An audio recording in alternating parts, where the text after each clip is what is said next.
Praise the lord. April 17వ తేదీ 2026. ఈ రోజు దేవుని వాగ్దానము. ఆపత్కాలమందు నీవు నన్ను గూర్చి మొరపెట్టుము, నేను నిన్ను విడిపించెదను, నీవు నన్ను మహిమపరిచెదవు.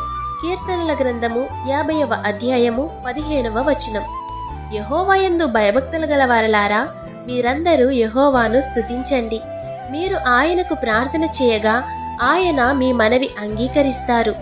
బాధలో, శ్రమలో, కష్టకాలంలో ఇతరుల వలె మీరుండకుండా ప్రజలందరూ మిమ్మును చూసి పరలోకమందున్న తండ్రిని మహిమపరచునట్లుగా మీరు వారి ఎదుట ప్రకాశించువారిగా ఉండాలి.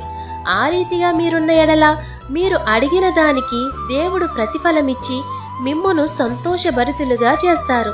కాబట్టి ఈ దిన వాగ్దానం మీ జీవితంలో నెరవేరాలని కోరుకుంటూ దేవుని సువార్త పరిచర్యలో మీ సహోదరి. ఆమేన్. God bless you.